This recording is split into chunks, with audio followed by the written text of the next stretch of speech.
আমি ব্রাজিল করি, আমি আমার নিজেকে বুঝ দিতে পারবো যে আমি একটি ভালো দেশের সাপোর্ট করছি। আমি এটা কেন বলছি জানেন? এই ব্রাজিল ইসলামের পক্ষে, ইসলামের বিপক্ষে না, তারা ইসলামের শত্রু নয়। এখন বর্তমানে যে প্রেসিডেন্ট আছে আর্জেন্টিনার, সে সরাসরি ইসরায়েলের পক্ষে। প্রমাণ চান? দেখবেন প্রমাণ? তাহলে দেখুন। ফিলিস্তিনিদের অধিকারের পক্ষে দীর্ঘদিন ধরেই সরব ব্রাজিল। দেশটির president Luiz Inacio Lula da সিলভার নেতৃত্বে সেই অবস্থান আরও স্পষ্ট হয়েছে। 1967 সালের সীমান্ত অনুযায়ী 2010 সালে ফিলিস্তিনকে স্বাধীন রাষ্ট্র হিসেবে স্বীকৃতি দেয় ব্রাজিল। এরপর লাতিন আমেরিকার আরও কয়েকটি দেশ একই পথে হাঁটে।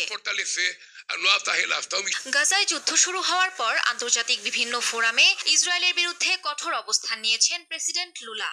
গাজার পরিস্থিতিকে তিনি গণহত্যা বলেও আখ্যায়িত করেছেন। এছাড়াও আন্তর্জাতিক বিচার আদালতে ইসরায়েলের বিরুদ্ধে দক্ষিণ আফ্রিকার করা মামলায়ও প্রকাশ্যে সমর্থন দিয়েছে ব্রাজিল। সেই সঙ্গে মামলায় আনুষ্ঠানিকভাবে অংশ নেয়ার উদ্যোগও নিয়েছে দেশটি।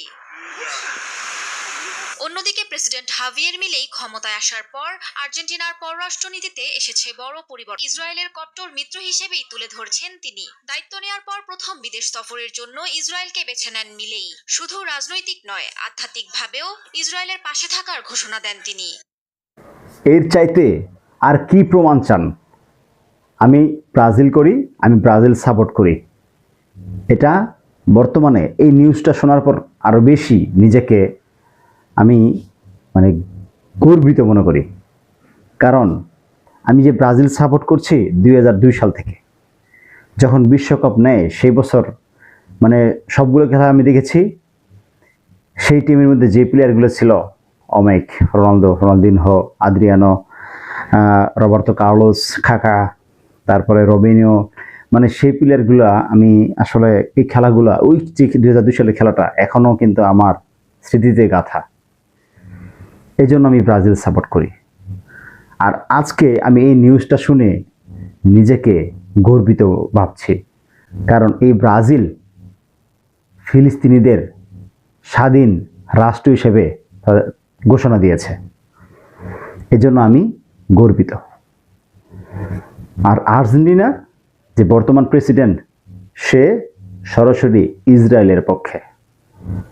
আমি কেন আর্জেন্টিনা করব? আমরা কেন আর্জেন্টিনা করব?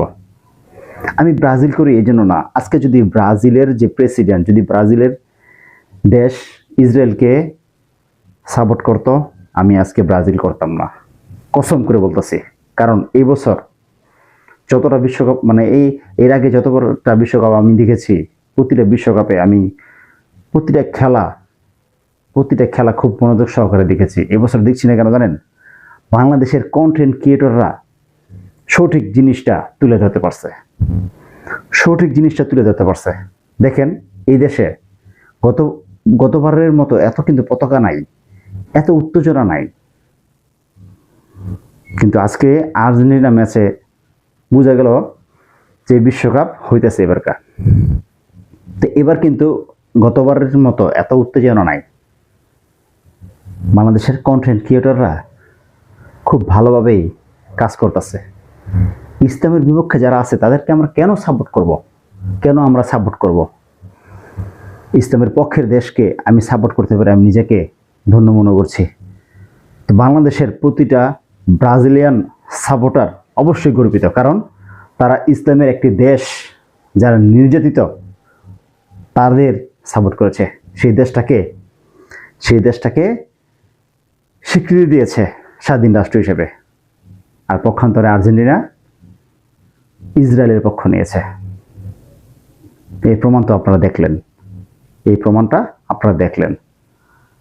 সো ব্রাজিল হারুক আর জিতুক, ব্রাজিল, কারণ তারা ইসলামের পক্ষে। ব্রাজিল।